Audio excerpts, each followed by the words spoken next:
మీద ఈ విషయంలో చంద్రబాబు చాలా సీరియస్గా ఉన్నారు. ఇప్పటికే కంపెనీస్కి ఒక వార్నింగ్ కూడా ఇచ్చారు. బీపీసీఎల్, ఐఓసీఎల్, హెచ్పీసీఎల్ ప్రతినిధులను ఆయన ఇప్పటికే క్వశ్చన్ చేసినట్లుగా తెలుస్తుంది. నాకు నివేదికలు అవసరం లేదు, నాకు సొల్యూషన్ కావాలి అని చెప్పారు. ఇమ్మీడియట్ సొల్యూషన్ కావాలని చెప్పి ఆయన డిమాండ్ చేశారట. సో మోస్ట్లీ రేపు లేదా ఎల్లుండికి ఒక సొల్యూషన్ దొరికే అవకాశాలు కనిపిస్తున్నాయి. కానీ ఈలోగా as you can see on screen, కిలోమీటర్ల కొద్దీ వాహనాలు, వందల మీటర్ల కొద్దీ ఇలా బారులు తీరినటువంటి పరిస్థితి, పౌరులు కూడా బారులు తీరినటువంటి పరిస్థితి కనపడుతుంది. సో ఇలాంటి పరిస్థితుల్లో మరి వీళ్ళని ఏం చేయాలి, ఎలా చేయాలి? ఇప్పుడు even now it's almost 9:30, even night 11 o'clock 12 o'clock వరకు కూడా ఈ క్యూ కొనసాగుతుంది అని చెప్తున్నారు. అర్లీ మార్నింగ్ మళ్ళీ 3కి 4 నుంచే మళ్ళీ మొదలు పెడుతున్నారు పెట్రోల్ బంకుల దగ్గరికి రావడం. అంటే అర్లీగా వచ్చి క్యూలో నిలబడితే తొందరగా దొరుకుతుందని. ఎందుకు? మేజర్ డిఫరెన్స్ తెలంగాణలో ఎందుకు లేదు, ఏపీలో ఎందుకు ఉంది అనేది మనం బేసిక్గా చూస్తే, తెలంగాణకి దగ్గరలో కొంచెం ఎక్కువగా స్టాక్స్ ఉండడం అనేది one of the important reason. ఎందుకంటే హైదరాబాద్ లాంటి ఒక పెద్ద సిటీ ఉంది. సో ఏ చిన్న ఇబ్బంది వచ్చినా తలనొప్పి ఎక్కువగా ఉంటుంది కాబట్టి ఎక్కువగా స్టాక్స్ పెట్టుకోవడం అనేది one of the reason.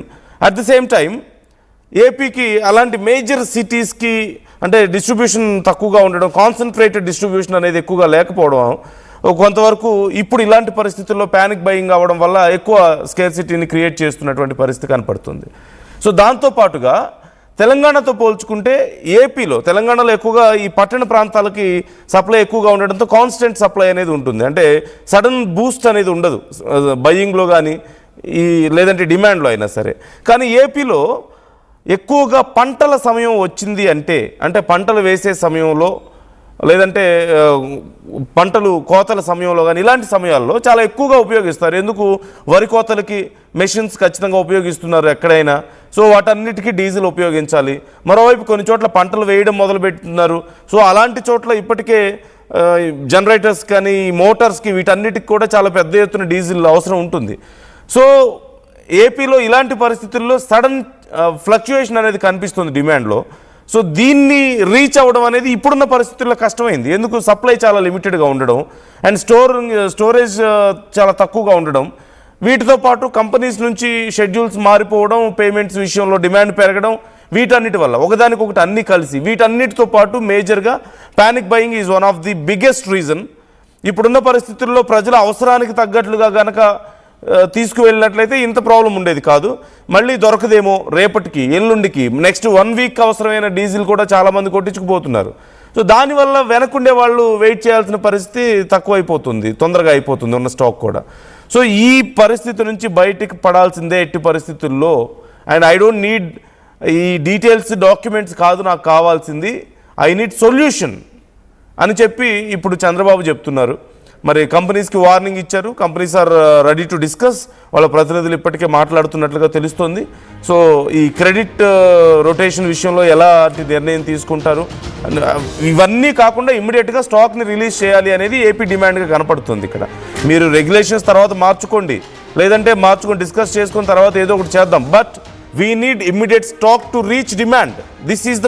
This is the ultimatum CM నుంచి ఒక మాటలో చెప్పాలంటే. సో ఇప్పుడు కంపెనీస్ చేతిలో ఉంది వాళ్ళు ఏం చేయబోతున్నారు అనేది.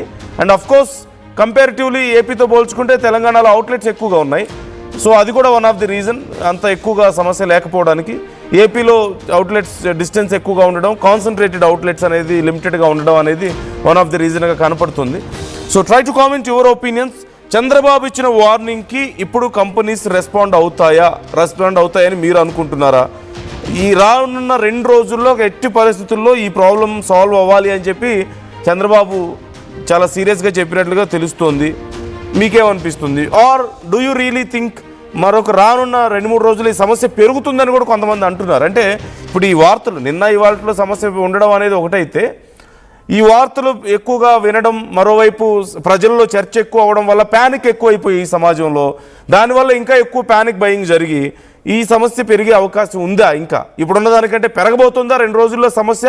లేదంటే చంద్రబాబు అల్టిమేటంకి రెస్పాండ్ అయ్యి కంపెనీలు 2 రోజుల్లో సమస్యను క్లియర్ చేస్తాయా? So what do you think is going to happen? So మళ్ళీ పెట్రోల్ కొరత ఏర్పడుతుందా అని ఆర్టీవీ అడిగినటువంటి ప్రశ్నకు చాలామంది రెస్పాండ్ అవుతున్నారు. అయితే అందులో 66% మంది అవును అంటున్నారు. సో దే బిలీవ్ త్వరలో మరింత సమస్య రాబోతుంది అని. అండ్ 34% మాత్రం లేదు అని చెప్తున్నారు. దే డోంట్ బిలీవ్ సమస్య పెద్దదవుతుందని. సో మీకేమనిపిస్తుంది, ఏపీలో ఈ సమస్యకు కారణం ఏంటి? మరోవైపు ఇంతకుముందు మనం చెప్పినట్లుగా బ్లాక్ మార్కెట్లో కొనేవాళ్ళ సంఖ్య పెరుగుతుంది, బ్లాక్ మార్కెట్లో అమ్ముకునే వాళ్ళ సంఖ్య కూడా పెరుగుతుంది. మరి వాళ్ళందరికీ ఎక్కడి నుంచి వస్తుంది అదంతా? సో పెట్రోల్ బంకుల్లో పనిచేసే వాళ్ళే, కొన్ని పెట్రోల్ బంకుల యాజమాన్యాలే దీన్ని ప్రోత్సహిస్తున్నాయి. ఎందుకు? ఈ టైంలో సామాన్య ప్రజల్ని, పేద ప్రజల్ని దోచుకోవడానికి వాళ్ళు ఇలాంటి ప్రయత్నాలు చేస్తున్నారు. And government should take care of this. Government ఈ విషయంలో చర్యలు తీసుకోవాలి. ఎక్కడైనా సరే బ్లాక్ మార్కెట్లో పెద్ద ఎత్తున అమ్మకాలు జరుగుతున్నాయని తెలిస్తే ఇమ్మీడియట్గా వాళ్ళ మీద చర్యలు తీసుకోవాలి. పెట్రోల్ బంకుల నుంచి బ్లాక్ మార్కెట్కి తరలిస్తున్నారని తెలిస్తే ఇన్స్పెక్షన్ ఉండాలి, ఖచ్చితంగా ఇన్స్పెక్షన్ ఉండాలి. ఇలాంటి టైంలో ఎవరెవరు ఎంత పెట్రోల్ తీసుకెళ్తున్నారు? ఓన్లీ కార్లలోనో బైకుల్లోనో కొట్టించుకుంటున్నారా, లేదు మెషిన్స్కే వాడుతున్నారా, లేదంటే 100 లీటర్లు తీసుకెళ్లే వాళ్ళు ఏం చేస్తున్నారు? సో పెట్రోల్ బంక్స్ మీద నిఘా ఉండాలి ఖచ్చితంగా. అప్పుడే బ్లాక్ మార్కెట్ మరింత పెరగకుండా ఉంటుంది. లేదంటే ఈ సమస్య సాల్వ్ అయ్యేలోపు, ఇన్ఫ్యాక్ట్ బ్లాక్ మార్కెట్లో అమ్ముకునే వాళ్ళు ఈ సమస్యను సాల్వ్ అవ్వకూడదని కోరుకుంటారు. 100 రూపాయలు ఉండాల్సిన దాన్ని 96 రూపీస్ 100 రూపీస్ ఉండాల్సినటువంటి లీటర్ డీజిల్ని తీసుకువెళ్ళి 170 రూపాయలకి 180 రూపాయలకు కూడా అమ్ముకుంటున్నారు. కొన్ని చోట్ల తప్పనిసరి పరిస్థితి కొనుక్కుంటున్నారు చాలామంది. So government should take care of this also. Black మార్కెట్ని కంట్రోల్ చేయాలి. And at the same time it's very good way to talk with companies. Chandrababu చాలా సీరియస్గా రెస్పాండ్ అయ్యారు. ఖచ్చితంగా అదే జరగాల్సిన అవసరం ఉంది. ఎందుకంటే ప్రభుత్వాన్ని, ప్రజల్ని